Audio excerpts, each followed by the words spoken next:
जंगल में बारिश बहुत ज्यादा तेज हो रही थी। इस बारिश के कहर में एक बूढ़ी सी चिड़िया और उसकी बीमार बेटी दोनों ही बहुत ज्यादा डर रहे थे कि तभी एक घर अचानक ही इस जोरदार बारिश की कड़क में टूट जाता है। बिजली सीधा घर पर गिरी थी और घर टूटकर नीचे गिर जाता है। वह घर एक बूढ़ी चिड़िया और प्यारी चिड़िया का था।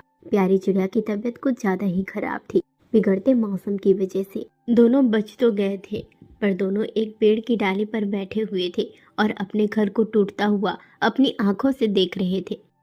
माँ, अब क्या होगा? घर तो हमारा टूट गया और हमारे पास हमारा कोई दूसरा घर नहीं। अब हम क्या करेंगे? प्यारी बेटी, तुम तो जानती ही हो कि ये बारिश का मौसम आज हमारी जिंदगी के लिए कहर लेकर आया है, पर तुम चिंता मत करो। सुबह के वक्त जैसे ही ये बारिश रुकेगी, मैं एक छोटा सा घोंसला हमारे लिए बना दूंगी, जहाँ हम दोनों एक दूसरे के साथ खुशी खुशी रह पाएंगे। और मुझे कल तुम्हें बुलबुल डॉक्टर के पास भी लेकर जाना है। इस बदलते मौसम की वजह से तुम्हारी तबीयत कुछ ठीक नहीं लग रही। नहीं माँ, मैं बिल्कुल ठीक हूँ। मुझे डॉक्टर की कोई ज़रूरत नहीं है। आप मेरी चिंता मत करो। आप तो बस खुद का ध्यान रखो। कहीं इस जोरदार की बारिश में आपके बूढ़े पंख और बूढ़ा शरीर और भी कमजोर ना हो जाए। दोनों ही माँ बेटी आपस में बातें कर रही थी। ये बारिश का मौसम दोनों की जिंदगी में कहर ला रहा था। इस बारिश की वजह से उनका घर तो टूटकर गिर चुका था। दोनों ही सुबह के वक्त का इंतजार कर रही थी। रात गुजर जाती है। सुबह होते ही बारिश रुक चुकी थी। प्यारी चिड़िया और उसकी माँ दोनों ही अपने टूटे हुए घर को देख रहे थे कि तभी प्यारी चिड़िया की माँ ने बहुत ही मुश्किल से तिनके जमा करके एक छोटा सा घोंसला बनाया और उसे पेड़ के ऊपर रख दिया। दोनों ही उस घोंसले में रह रहे थे, पर दोनों जानते थे कि उनकी आगे की जिंदगी बहुत ज्यादा कठिन होने वाली है। प्यारी चिड़िया की तबीयत तो अभी भी ठीक नहीं थी। उसका बीमार शरीर देखते ही साफ नजर आ रहा था। प्यारी, तुम मेरे साथ चलो। आज हम बुलबुल डॉक्टर के घर जाएंगे। वह तुम्हारा इलाज करेगी और तुम बिल्कुल ठीक हो जाओगी। नहीं माँ, हम नहीं जाएंगे। एक बार को मैं चली भी जाऊँ तो आप उसका फीस कैसे दोगे? 100 रुपए लगेंगे और इस वक्त पे हम बेफजूल के तो बिल्कुल भी खर्च नहीं कर सकते। प्यारी, तुम इसकी चिंता मत करो। तुम बस मेरे साथ चलो। तुम बिल्कुल स्वस्थ हो जाओ। तुम जब स्वस्थ हो जाओगी तब मैं कुछ सोच पाऊंगी, कुछ नया काम सोच पाऊंगी, कुछ नया काम कर पाऊंगी। और जब तक तुम ऐसे रहोगी मेरा ध्यान बिल्कुल भी काम में नहीं लगेगा। प्यारी चिड़िया तो मना कर रही थी, पर प्यारी चिड़िया की माँ उसे लेकर बुलबुल डॉक्टर के पास जाती है, जहाँ पर उसकी माँ प्यारी चिड़िया का इलाज करवाती है, उसे दवाइयाँ देती है। कुछ दिन गुजरे ही थे कि प्यारी चिड़िया बिल्कुल स्वस्थ हो जाती है। एक रोज प्यारी चिड़िया अपनी माँ से कहती है, माँ, नवरात्रि शुरू होने वाली है और इस नवरात्रि में मंदिर के बाहर जंगल के सभी पक्षियों को फूलों की जरूरत होगी। मैं मंदिर के बाहर फूलों को बेचना चाहती हूँ, इससे हमें पैसे मिल जाएंगे। प्यारी बेटा, पर यह काम नहीं चलने वाला है। भला कोई तुमसे फूल क्यों ही खरीदेगा? सभी पक्षियों को जंगल में फूल फ्री में मिल जाएंगे। सभी फूलों को तोड़ लेंगे। भला तुमसे क्यों खरीदेंगे? यह आइडिया तुम्हारा ठीक नहीं है। मैं ही कुछ करती हूँ। माँ, इसकी चिंता आप मत करो। आपको लगता है ना कि मेरा यह काम नहीं आएगा और आप अपना कुछ दूसरा काम करना चाहते हो, तो आप जाओ दूसरा काम करो और मैं जो कर रही हूँ उसे मुझे करने दो। मुझे लग रहा है कि कल की नवरात्रि का शुरू दिन ही हमारी जिंदगी बदल देगा। मैं मंदिर के बाहर फूलों को बेचने का काम करना चाहती हूँ, प्लीज मुझे करने दो। इस तरह से प्यारी चिड़िया अपनी माँ से कहती है। उसकी माँ भी मान जाती है। अगली सुबह होते ही प्यारी चिड़िया बहुत सारे घने घने फूलों के पेड़ों से फूल तोड़ती है, अपनी टोकरी भरती है। बहुत सारे फूल जमा हो जाने के बाद प्यारी चिड़िया उन फूलों को लेकर दुर्गा माता के मंदिर के बाहर बैठ जाती है। पहले तो प्यारी चिड़िया को भी लग रहा था कि कोई उससे फूल नहीं खरीदेगा, पर कुछ समय बाद वहाँ पर जो भी पक्षी दर्शन करने के लिए आता प्यारी चिड़िया से फूल खरीदता और उसे पैसे देता। प्यारी चिड़िया किसी से भी पैसे नहीं मांगती। सभी पक्षी उसे खुद से ही कोई 10 रुपए तो कोई 20 रुपए तो कोई 50-100 रुपए भी दे दिया करते थे।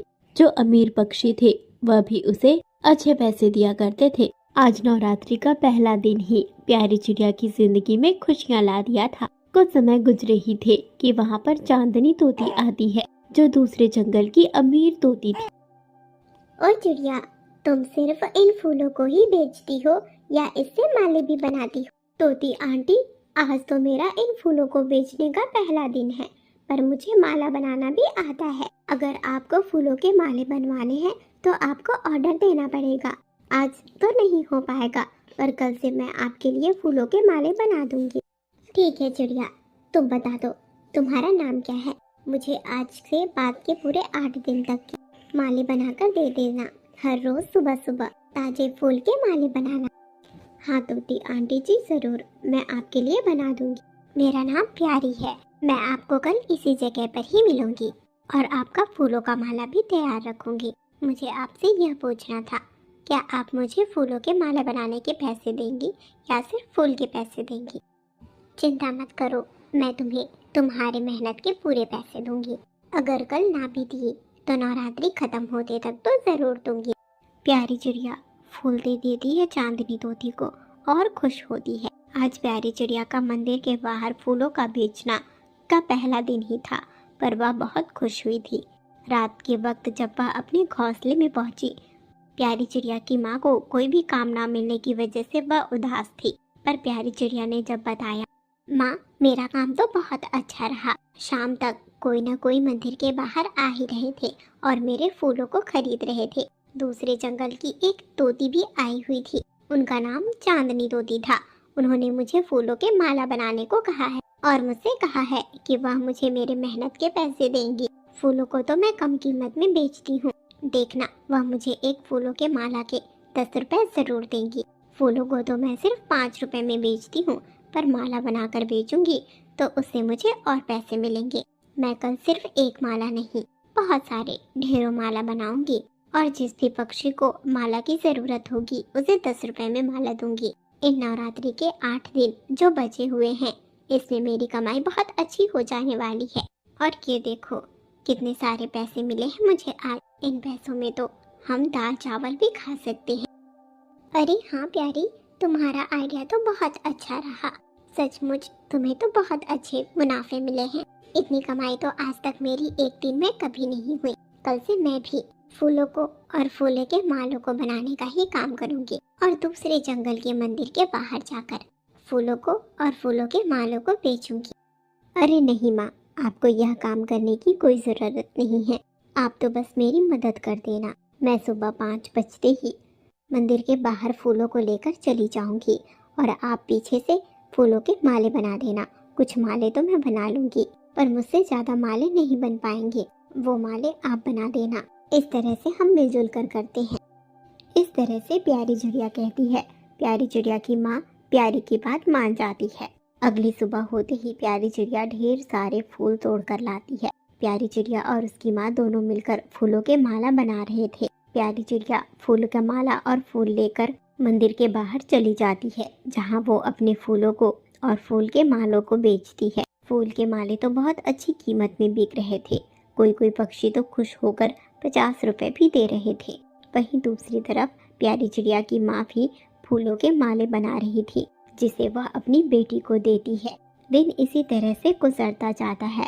प्यारी चिड़िया की बिक्री बहुत अच्छी हो रही थी। वह तोती जिसने फूल का माला बनाने को कहा था, उसने अभी तक तो प्यारी को कोई पैसे नहीं दिए थे, पर जैसे ही नवरात्रि का आखिरी दिन आता है, वह तोती प्यारी चिड़िया को पोटली भर के पैसे देती है, जिससे प्यारी चिड़िया खुश हो जाती है। और जब प्यारी चिड़िया इसके बारे में अपनी माँ को बताती है, प्यारी चिड़िया की माँ भी खुश हो जाती है। उनके पास बहुत अच्छे पैसे जमा हो गए थे। दोनों ने एक घर खरीद लिया, जहाँ पर वह खुशी खुशी रहने लगे। प्यारी चिड़िया को और कोई काम तो नजर नहीं आ रहा था, तो प्यारी चिड़िया मंदिर के बाहर नवरात्रि खत्म हो जाने के बाद भी बैठी रहती थी अपने फूलों को लिए। कुछ पक्षी जो दर्शन करने आया करते थे, प्यारी चिड़िया से फूल खरीदते, माला खरीदते। इस तरह से प्यारी चिड़िया और उसकी माँ का जीवन चल रहा था। दोनों माँ बेटी मेहनत करते और खुशी खुशी अपनी जिंदगी जी रहे थे। हेलो दोस्तों, तो कैसी लगी आपको आज की कहानी? कमेंट में ज़रूर बताना। आप कौन से शहर से मेरी यह कहानी देख रहे हैं? आपका नाम क्या है? कमेंट में ज़रूर बताना।